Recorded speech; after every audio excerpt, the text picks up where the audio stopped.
Hi കൂട്ടുകാരെ, പുതിയൊരു വീഡിയോയിലേക്ക് എല്ലാവർക്കും സ്വാഗതം. അങ്ങനെ പവിത്രനെ കാണാൻ ചെന്നിരിക്കുകയാണ് കേട്ടോ. പവിത്ര, ഇനി നിൻ്റെ പേരിൽ നീ എന്ത് പറഞ്ഞാലും കോടതിയിൽ മൊഴി മാറ്റി പറഞ്ഞാലും ഇനി അത് കോടതി ചിലപ്പോൾ വിശ്വസിക്കണമെന്നില്ല. എന്നാൽ നിനക്കൊപ്പം നിൽക്കുന്ന വേറൊരാളുണ്ടെങ്കിൽ അത് വിശ്വസിക്കുമെന്ന് പറയണം കേട്ടോ. ഈ സമയം പവിത്രൻ ആ ആളുടെ പേര് പറഞ്ഞു കൊടുക്കുകയാണ്. പവിത്രൻ പറയാണ്, അന്ന് പ്രണവിന് സുഖമില്ലാതായപ്പോൾ അവിടെ ഒരു ഡോക്ടർ വന്ന് പരിശോധന നടത്തിയിരുന്നു. ആ ഡോക്ടർ ഇന്ന ഭാഗത്തിരിപ്പുണ്ട്. ആ ഡോക്ടറെ നീ ചെന്ന് കണ്ടു കഴിഞ്ഞാൽ അയാൾ എല്ലാ സത്യങ്ങളും പറയിപ്പിക്കാനുള്ള ഒരു ട്രിക്ക് നീ ഉപയോഗിച്ചാൽ മതി. അതായത് അയാളൊന്ന് മിരട്ടിയാൽ മതി. തീർച്ചയായും അയാൾ പറയും പ്രണവിനെ അന്ന് വന്ന് പരിശോധിച്ചതും CKC പറഞ്ഞത് പ്രകാരമാണ് അവിടെ എത്തിയതോ എന്നുള്ള സത്യങ്ങളെല്ലാം വിളിച്ചു പറയുമെന്ന് പറയും കേട്ടോ. ഇത് കേൾക്കുന്ന പവിത്രൻ്റെ ഈ വാക്കുകൾ കേൾക്കുമ്പോൾ നിധിക്ക് ഒരുപാട് സന്തോഷമാവാണ്. തനിക്ക് പ്രണവിൻ്റെ മുന്നിൽ സത്യാവസ്ഥ തെളിയിക്കണമല്ലോ. അപ്പോൾ അതിന് പറ്റിയ നല്ലൊരു മാർഗം തന്നെയാണ് പവിത്രൻ പറഞ്ഞു കൊടുത്തിരിക്കുന്നത് കേട്ടോ.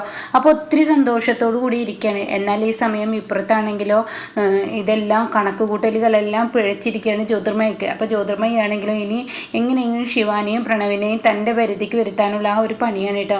കിച്ചണിൽ കയറി പാലൊക്കെ തിളപ്പിച്ചും കൊണ്ടിരിക്കുകയാണ്. അപ്പോൾ ശിവാനി അങ്ങോട്ടേക്ക് കടന്നു വരുന്നത്. ശിവാനി ചോദിക്കുകയാണ്, എന്താ ആൻറ്റി എന്താ ഈ ചെയ്യുന്നതെന്ന് ചോദിക്കുകയാണ്. ഞാൻ പാല് തിളപ്പിക്കായിരുന്നു, എന്നോട് പറഞ്ഞാൽ ഞാൻ തിളപ്പിച്ച് തന്നിരുന്നില്ലേ എന്ന് ശിവാനി പറയാം കേട്ടോ. സമയം ജ്യോതിർമായി പറയാണ്, ഇത് ഞാൻ ചെയ്യേണ്ട കാര്യം ഞാൻ തന്നെ ചെയ്യണ്ടേ. അപ്പോൾ യാദൃശികമായി പ്രണവ വഴി വരുന്നു കേട്ടോ. അപ്പോൾ ഇവരുടെ സംസാരം എന്തെന്ന് വിളിച്ചു നിന്ന് കേൾക്കുകയാണ്. അപ്പോൾ ഈ സമയം ഇവിടെ ജ്യോതിർമായി പറയണേ, നീ ചെയ്തിട്ട് കാര്യമില്ലല്ലോ മോളെ, ഞാനല്ലേ ഇത് ചെയ്തു തരേണ്ടത്. എന്തിനാ ആൻറ്റി ഇത് ചെയ്യുന്നത്? ഞാൻ ചെയ്തു തരില്ലേ പാലൊക്കെ തിളപ്പിക്കല്. അതിന് ഈ പാല് എനിക്ക് കുടിക്കാനല്ല, എനിക്ക് കുടിക്കാനാണെങ്കിൽ നീ തിളപ്പിച്ച് തന്നാൽ മതിയായിരുന്നു. പക്ഷെ ഇത് എനിക്ക് കുടിക്കാനല്ല.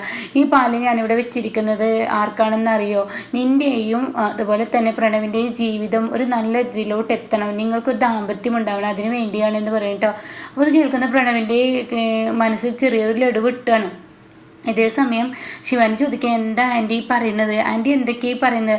അതെ, നിങ്ങൾ എൻ്റെ മക്കൾ മാത്രമല്ല ഒരു മരുമകളായും ഒരു മരുമകനായും ഒക്കെ സ്വീകരിക്കാൻ ഞാൻ തയ്യാറായി നിൽക്കുകയാണ്. ഇപ്പോൾ എൻ്റെ മക്കൾക്ക് ഞാനല്ലാതെ ഇത് വേറെ ആര് ചെയ്തു തരാനാണ്?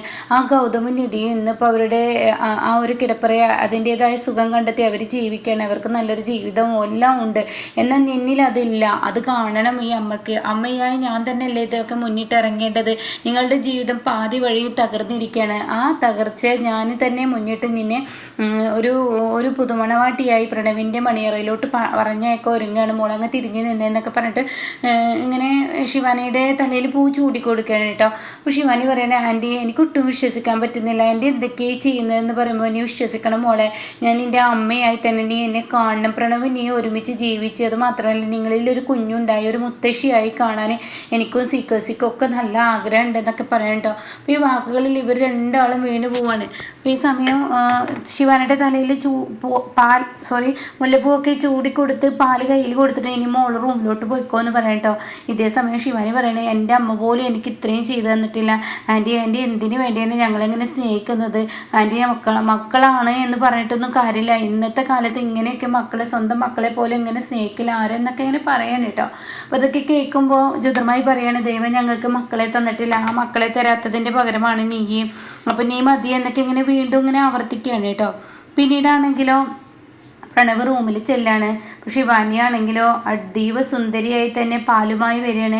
ശിവാനിക്ക് അതിൻ്റേതായ ഒരു നാണവും അതൊക്കെ കാണിക്കുകയാണ് പ്രണവിൻ്റെ മുന്നിൽ. അപ്പോൾ പ്രണവാണെങ്കിൽ അത് കാണുമ്പോൾ വല്ലാത്തൊരു സുഖം പ്രണവിനും ഉണ്ട്. അങ്ങനെ ശിവാനി കാലൊക്കെ പതിയെ ഇങ്ങനെ വെച്ച് നാണത്തോടു കൂടി ശിവാനി പ്രണവിൻ്റെ അരികിൽ വന്ന് ഈ പാല് കൊടുക്കുകയാണ്.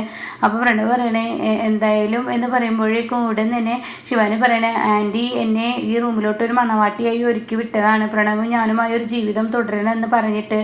അപ്പോൾ ആൻറ്റിക്ക് എത്രമാത്രം നമ്മളോട് സ്നേഹമുണ്ട്. അപ്പോൾ ആൻറ്റിയുടെ ആ വാക്ക് പാലിക്കണ്ടെന്നൊക്കെ പറയുമ്പോൾ പ്രണവ് ആ പാല് പതിയെ വാങ്ങുകയാണ് കേട്ടോ. എന്നിട്ടത് മേശപ്പുറത്ത് വെക്കുകയാണ്. എന്നിട്ട് നീ ഇവിടെ ഇരിക്കുകയെന്ന് പറയുന്നത്. ഇതേ സമയം അതെ, നമുക്കൊരു ജീവിതം വേണം ആൻറ്റി, നമ്മളത് ഓർമ്മപ്പെടുത്തി.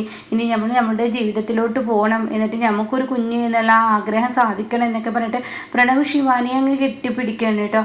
ശിവാനി അതേ തരത്തിൽ പ്രണവിനെ സ്നേഹിച്ചു തുടങ്ങുകയാണ്. പക്ഷേ ആ സമയം ശിവാനിയുടെ ഉള്ളിൽ ഒരു സ്പാർക്കിംഗ് സംഭവിച്ചിരിക്കുകയാണ്. ശിവാനിക്ക് ഒരു തീപ്പൊരി വീണതുപോലെ പെട്ടെന്ന് പ്രണവിനെ ഒറ്റ തള്ളങ്ങ് തള്ളിയിട്ട് എന്താണിത്, എന്നെ കെട്ടിപ്പിടിക്കണ്ട, എനിക്കിത് വേണ്ടെന്ന് പറയട്ടോ. അപ്പോൾ ഇത് കേൾക്കുന്ന പ്രണവ് ചോദിക്കുകയാണ്, എന്തുകൊണ്ട് നീ എന്നോട് വേണ്ടെന്ന് പറയുന്നു? അതെ, നമ്മുടെ വീടല്ലത്, മറ്റുള്ളവരുടെ വീട്ടിലല്ല നമ്മുടെ ദാമ്പത്യം തുടങ്ങേണ്ടത്. നമ്മുടെ കുഞ്ഞിൻ്റെ ജനനം ഇവിടെ വെച്ച് ആയിരിക്കരുത്. എൻ്റെ വയറ്റിലൊരു കുരുന്ന് ജനിക്കുന്നുണ്ടെങ്കിൽ അത് നമ്മുടെ സ്വന്തമായ വീട്ടിൽ വെച്ചായിരിക്കണം. അതാണ് എൻ്റെ ആഗ്രഹം. ഒരിക്കലും ഇവരുടെ വീട്ടിൽ വെച്ചിട്ട് ഇങ്ങനെ ഒരു ജനനം ഞാൻ ആഗ്രഹിക്കുന്നില്ല. എനിക്ക് ഒരു ദാമ്പത്യം തുടങ്ങാനും ഞാൻ ആഗ്രഹിക്കുന്നില്ല എന്നൊക്കെ പറഞ്ഞിട്ട് പ്രണവിനൊരു തട്ടി മാറ്റിയിട്ട് ശിവാനി വേറൊരു ബെഡിലോട്ട് കിടക്കുകയാണ് കേട്ടോ. അപ്പോൾ ഈ സമയം ഗൗതമിന് വീണ്ടും ദേഷ്യം തോന്നുകയാണ്. പ്രണവിന് വീണ്ടും ഗൗതമിനോട് ദേഷ്യം തുടങ്ങുകയാണ് കേട്ടോ. ഒട്ടും സഹിക്കാൻ പറ്റാത്ത അത്രയും ദേഷ്യം വരികയാണ്. ഇതേ സമയം ഗൗതമാണെങ്കിലോ തൻ്റെ വീട്ടിലോട്ട് ഓടിക്കയറുമ്പോൾ പുറത്ത് തന്നെ കാവലായിട്ട് ഹോളിൽ ഇരിക്കുന്നുണ്ടാവും കേട്ടോ നിധി. അപ്പോൾ നിധിയെ കണ്ടോടെ തന്നെ ഗൗതം പറയണ അതെ, ഇന്ന് വളരെ സന്തോഷമായ ഒരു കാര്യമുണ്ടെന്ന് പറയട്ടോ. ഇത് കേൾക്കുന്ന ഇത് ചോദിക്കാണ്, എന്ത് കാര്യം? അതെ, ഇന്നുണ്ടോ, ഇന്ന് വലിയ സന്തോഷമുള്ളൊരു കാര്യം ഉണ്ടായിരിക്കുന്നു. ഇത് കേട്ടോടെ തന്നെ അതാണ് ഞാൻ ചോദിച്ചത്, എന്ത് കാര്യമെന്ന്. അതെ, ഞാൻ ജയിലിലായി ഇരിക്കുമ്പോൾ ഒരു ടെൻഡറുമായുള്ള സംബന്ധമായ ഒരു കാര്യത്തിന് വേണ്ടി നീ ഓഫീസിലോട്ട് പോയില്ലേ? അപ്പോൾ വസുന്ധര വേണം പുറത്തു നിന്ന് അകത്തോട്ട് കയറി വരുന്ന സമയമാണ് കേട്ടോ. അപ്പോൾ ഇവരുടെ സംസാരം ഉണ്ടെന്ന് കാണുമ്പോൾ വസുന്ധര അവിടെ നിൽക്കുകയാണ്. ഇതേ സമയം പാറു ഓടി വന്നിട്ട്, എടാ നീ എന്താടാ ഭക്ഷണം കഴിക്കാൻ വരാത്ത? നിധി നീ എന്താ ഇവിടെ നിൽക്കുന്നതെന്ന് ചോദിക്കുകയാണ് കേട്ടോ. അപ്പോൾ ഈ സമയം എൻ്റെ പാറു ഒരു സന്തോഷ വാർത്തയുണ്ട്, അതും കൂടി കേട്ടിട്ട് പോയിക്കോ എന്ന് പറയണേ. ആ സമയം എന്ത് സന്തോഷ വാർത്ത?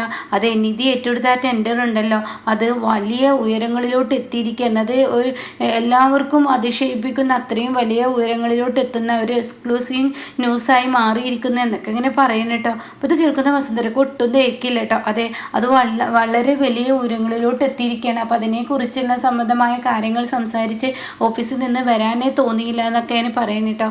ഇതേ സമയം ഗൗതം ചോദിക്കണം, അല്ല നിധി, നീ ഇന്ന് എങ്ങോട്ടാണ് പോയത്? നിൻ്റെ ഒരു വിവരവും കിട്ടിയില്ലല്ലോ. ഞാൻ വിളിച്ചിട്ട് നീ ഇപ്പോൾ വരാമെന്ന് പറഞ്ഞിട്ട് നീ എങ്ങോട്ടാണ് പോയത്? അപ്പം നിധി പറയണേ, ഞാനിന്ന് പോയത് ഒരു വിശേഷമായ ഒരു കാര്യത്തെക്കുറിച്ച് സംസാരിക്കാനാണ്. അത് പാറുവിനോടും അതുപോലെ തന്നെ ഗൗതമിനോടും ഒരുമിച്ച് പറയണമെന്നാണ് എനിക്ക് ആഗ്രഹം. അപ്പോൾ അത് കേട്ടോടെ തന്നെ എന്തെന്ന് ചോദിക്കുകയാണ് കേട്ടോ. ഞാൻ പറഞ്ഞില്ലേ ആ കേസിനെ കുറിച്ച്, അതായത് നുണ പറഞ്ഞതിനെ കുറിച്ച്. അപ്പോൾ ഇതിൽ CKC ആണ് കളിച്ചതെന്നും ഈ പറയുന്ന പ്രണവിനെ തട്ടിക്കൊണ്ടുപോയത് CKC ആണെന്നൊക്കെ ആ ഒരു കോടതിയിൽ ആ കേസ് എത്തിക്കുന്നതിനെ കുറിച്ച് മനസ്സിലായി, അത് പറയൂ എന്ന് പറഞ്ഞിട്ട്. അപ്പോൾ ഈ സമയം അതെ, ആ കേസിനെ കുറിച്ച് ഞാൻ സംസാരിക്കാൻ പവിത്രൻ്റെ അടുത്ത് പോയിരുന്നു. അപ്പോൾ ഉടൻ തന്നെ ഗൗതം പറയണേ, പവിത്രൻ്റെ അടുത്ത് പോയിട്ട് എന്താ കാര്യം? അവൻ ആദ്യം പറഞ്ഞു CKC അല്ല, ഇപ്പോൾ പറയുന്ന CKC എന്ന് പറഞ്ഞു കഴിഞ്ഞാൽ അത് കോടതി വിശ്വസിക്കില്ല എന്ന് പറഞ്ഞിട്ടാണ്. അതെനിക്കും അറിയാം, അതുകൊണ്ട് തന്നെ ഞാൻ പവിത്രനെ കാണാൻ പോയത്. അപ്പോൾ പവിത്രൻ എന്നെ ഞെട്ടിപ്പിച്ചും കൊണ്ട് ഒരു കാര്യം പറഞ്ഞു. അപ്പോൾ വസുന്ധര കൂടുതൽ ഇത് കേൾക്കാൻ വേണ്ടി നിൽക്കുകയാണ് കേട്ടോ. അപ്പോൾ എന്തെന്ന് പാറു ചോദിക്കുകയാണ്. അതെ, CKC ആണ് ഇതിന് ഇറകിൽ കളിച്ചതെന്നുള്ള സത്യം കോടതി മുഖേന ഇനി പ്രണവ് അറിയാൻ പോവാണ്.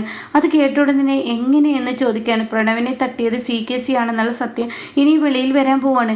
അപ്പോൾ ഉടൻ തന്നെ ഗൗതം, അതാടോ ഞാൻ ചോദിച്ചത്, പറയൂ. അപ്പോൾ ഉടൻ പറയാണ്, പവിത്ര എന്നോട് പറഞ്ഞു പ്രണവിന് സുഖമില്ലാതാവുകയും പവിത്രനെ തട്ടിക്കൊണ്ടു പോകുന്ന ആ സമയത്ത് പ്രണവിന് സുഖമില്ലാതായിട്ട് CKC ഒരു ഡോക്ടറെ വിട്ടിട്ടുണ്ട്. ആ ഡോക്ടറുടെ കാര്യമാണ് പറഞ്ഞത്. ആ ഡോക്ടറെ ഒന്ന് മിരട്ടിക്കഴിഞ്ഞാൽ അയാൾ എല്ലാ സത്യങ്ങളും തുറന്നു പറയും എന്നുള്ളതൊക്കെ പറയാൻ കേട്ടോ. അപ്പോൾ ഇത് കേൾക്കുമ്പോൾ ഇവർക്ക് പറയാൻ വാക്കുകളില്ല. അപ്പോൾ ഈ സമയം ആ ഡോക്ടർ എവിടെ താമസിക്കുന്നു പറഞ്ഞോ എന്ന് ഗൗതം ചോദിക്കുകയാണ്. ഇതേ സമയം നിധി പറയണം, അതേ പറഞ്ഞു എന്ന് പറയാം കേട്ടോ.